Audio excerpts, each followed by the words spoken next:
Hello and welcome to our daily Africa Cup of Nations show here on France 24. It may be a rest day for teams who've qualified for last 16 after the group stages came to a close on Thursday, but we're back to assess all the action from the opening 12 days in Cameroon.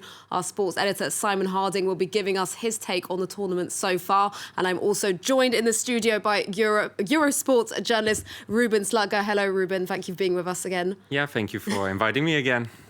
And so we're going to be starting after a slow start, which saw 9 1-0 scorelines and 2 goalless draws in the opening round of group games. AFCON has finally come to life.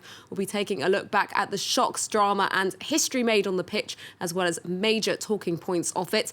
Let's start with a roundup of all the tops and flops of the tournament so far from Simon Harding on the ground for us in Cameroon. It's been 2 weeks of fantastic action at the Africa Cup of Nations. After a slow start, the African showpiece has delivered drama, excitement and unthinkable scenarios. Some have fared better than others. Here are our tops and flops so far. We start with Cameroon captain Vincent Aboubakar. 3 games, 5 goals scored, a missed penalty against Cape Verde, the only bump in what has otherwise been a smooth road for him and for his country. But with 5 of his team's 7 goals in the tournament, Aboubakar is attracting the ball and Cameroon must be careful not to rely on him too heavily. Nigeria are the only team to have won all 3 of their group stage matches, taking maximum points. The Super Eagles look like the real deal, particularly after a disappointing loss in the semi-finals against future winners Algeria back in 2019. With strong players across the board and led by Leicester duo Kelechi Iheanacho and Wilfred Ndidi, Nigeria look like they could go all the way here in Cameroon. The Ivory Coast finished their qualifying campaign in the groups with an emphatic victory against Algeria, but much of the credit must go to Patrice Baumel. Tactically sound decisions and able to manage big egos in the team, the Elephants' head coach shows that he has the calibre and intelligence to take his team all the way in this tournament. If we want to go far in this competition, we have to be determined. We have to be a killer in front of the goal. It's so difficult, Africa Cup. It's hot, it's wet. There is a lot of challenges, a lot of efforts. We have to kill the game when we have opportunity. Algeria is where we start our flops. The reigning champions enjoyed a nightmare trip in Cameroon, picking up just 1 point in the group stages. 2 defeats against Minnows, Equatorial Guinea and the Ivory Coast, and just 1 goal scored points to some clear problems in attack for the Fennecs. But head coach Jamel Belmadi must also shoulder a lot of the blame for some poor tactical decisions, including a dumbfounding setup against the Ivory Coast in what was a must-win match for the Desert Foxes. Another giant to quit the competition early is Ghana, who exited at the group stages for the first time since 2006. Thomas Partey of Arsenal was particularly disappointing. He played in a more attacking role than he does for the Gunners, but failed to give support to the strikers and often looked lost in midfield, not adding that attacking impetus when Ghana really needed it the most. Our final flop concerns wider problems for CAF. Wrong national anthems played, the wrong goal scorers announced, and a truly bizarre and staggering refereeing blunder by Gianni Sikweze, who twice blew for the final whistle in the match between Mali and Tunisia.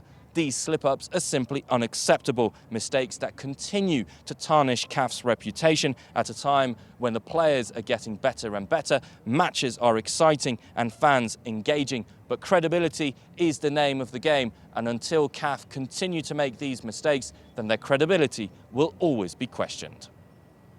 So, Ruben, as Simon mentioned there, he's obviously put Nigeria, who've had a flawless campaign so far, as well as the Ivory Coast, who've also been very impressive as his hot favourites. We've obviously got other heavyweights, such as Senegal and Morocco, Egypt, who maybe haven't shined quite as yet as we expected. But are there some other dark horses that you put in your list? Yeah, we've said it here before. Mali are really strong. They're stable. They're the hardest team to beat. We thought before the tournament it would be Algeria, but okay, their streak is over. So it's Mali who are showing off that they're really a real strong team, and especially a really stable team. So that's interesting. I would also like to add Gabon, also because we didn't talk too much about them. I'm quite impressed by a team without their 2 star players in Lemina and Aubameyang. Playing fresh football, interesting football. It's a pleasure to watch. So I'm also really excited about their match, the first match in the round of 16 against Burkina Faso, because both teams will think that they can advance to the quarters, and from there it's only 2 matches to the final. So yeah, I'm really looking forward to all those teams, because that's the great thing about this tournament. There are so many nice stories, interesting matches, and great teams. So it will be really interesting to see who will, in the new tournament starting right now, will show that they are ready to and really willing to win, what we also heard the Ivory Coast managers say. Yep. And what about the host Cameroon? We haven't talked to them about them much so far, but they did finish top of their group and have the top scorer so far in the tournament. Yeah, it's also, we have to give them credit already just for doing what they had to do, because we've seen so many favorites crashing out or not being convincing during this tournament. Cameroon, they were not in the hardest group, but they did what they had to do. And what's really important, from now, they will play the Comoros in the next round and Guinea or Gambia in an eventual quarterfinal. They have a real interesting path going to those semis. In a hard tournament, in a hot tournament, they can maybe save some energy onwards to the real important matches. And so they are a strong favorite, at least to go to the semis. And when you're there, you're almost there. Indeed. And let's move on to that big shock of the tournament so far. That's obviously the holders Algeria being knocked out at the first hurdle. They came into this tournament on such excellent form, 34 unbeaten matches, and they just won the Arab Cup in Qatar. What happened in Cameroon? We're still asking ourselves that question. I mean, we've seen the first 2 matches where they're missing a lot of chances. They looked a little bit tired, and yesterday was just a disaster against the Ivory Coast. It's now up to them. It's up to Jamal Belmadi, who has done a fantastic job until now, to see what has gone wrong. He will know it. And it's the main question for them is how to recover until those really important playoffs in March, preparing for the World Cup in Qatar. I don't have the answer yet. I hope Belmadi will have it, because it's short days before those important 2 matches. Indeed. Let's take a listen now to Riyad Mahrez, the captain of Algeria, who reacted after their exit yesterday. We've paid dearly. We're going home. The conditions were really not easy, even if that's no excuse. That's how football is. When we won in 2019, we were at the top of Africa, unbeaten for 35 matches. Now we've been beaten twice in a row, and that's when we see who really is behind us. We know that the Algerian people will still be behind us, and those who aren't, that's not our problem. We will remain united in any case, God willing. We will come back stronger, and we will qualify for the World Cup. So as you mentioned there, Ruben, obviously Algeria now looking ahead to the World Cup. But let's move on and touch on one of the controversies that Simon mentioned earlier. That is when obviously the referee blew for full time early in that Mali-Tunisia game. We spoke in the special about the special so in for the opening about accusations of a lack of respect for this tournament compared to other big international events, about European clubs being difficult when it comes to releasing players, but referee displays like this don't help. It really tarnishes the image of football in Africa. That's for sure, and Simon said it right. You need credibility, and those incidents were really bad for the tournament. I have to say honestly that until that moment, I thought that the referees were excellent. After that moment, I don't know if that had if it had an influence on it, but we've seen a lot of strange decisions. Also, VAR really a lot of times getting into action and not always on the good moments, in my opinion. It's now we're now getting into the decisive stages, so let's hope that the referees will go back to the level before that disastrous Mali-Tunisia match, because it was clear that this referee had a bad day or that there was something wrong. it's now, we'll see what will happen afterwards. But it's clear that for such a tournament, you need those the high standard of referees. We all it has to be on the same level as we've seen on the Euros or the Copa America, for example. But we're going to move on to a more positive refereeing story, which came out of this tournament so far. When Selina Sykes became, from Rwanda, she became the first woman to take charge of a men's game at the Africa Cup of Nations. She oversaw the clash between Guinea and Zimbabwe in Yaoundé. Sykes was expected to head an all-female officiating team, with CAF announcing in a statement that she would be joined by 2 female assistant referees, though on the day she was accompanied by 2 male colleagues. At a press conference after a training session for all AFCON officials on Friday, she said it was an honour to have refereed in Africa's biggest tournament and that she hopes it will pave the way for more female African referees. We are here not because we had favour to be here. It's just chance.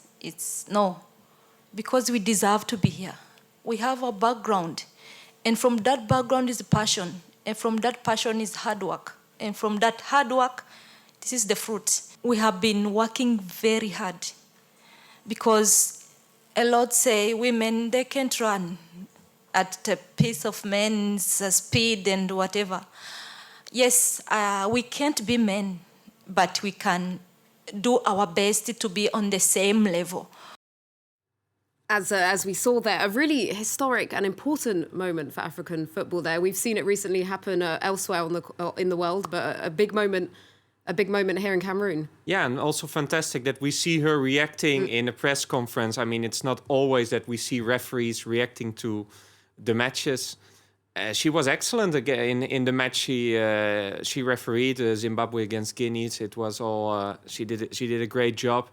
And it's just fantastic that it's also the story she's telling. Yeah, I couldn't say it better. So it's a fantastic story, and it's when talking about great referee stories, here is one of them. So yeah, credits to the organization that she is there and that she could do this game. It's a great story to one of the great stories we're having in the Africa Cup of Nations. And as you say there, Ruben, it's not the only piece of history that's been made at this Africa Cup of Nations. The tournament has seen 2 debutantes compete on the continent's biggest stage, Comoros and the Gambia. And it turns out the pair weren't just in Cameroon to be making up the numbers. The fairy tale continues as they have both qualified for the last 16 in remarkable fashion. The tiny island nation of Comoros saw off heavyweights Ghana 3-2, a win that eliminated the 4-time champions and got a best third-place spot for Comoros, which was celebrated, as you can see there, as if they won the tournament for themselves. Meanwhile, the Gambia, who are the lowest-ranked team at the tournament, went against all the odds to finish top of Group F ahead of Mali and Tunisia. Ruben, what an incredible story for these 2 teams. This is really what the Africa Cup of Nations is all about. Yeah, we said it before. It's just fantastic that every team can win against every team in the tournament. There are so many upsets, great matches, great stories. Gambia is just incredible. I mean, 7 points in a group with Tunisia and Mali. That's just incredible for the smallest nation on the continent. Comoros, the win they had against the victory against Ghana is also unforgettable already for them, but also in the history of the Africa Cup of Nations. It's now up to, they can only win from here on. Gambia they are having a real 50-50 game, in my opinion, against Guinea. They could really pass that.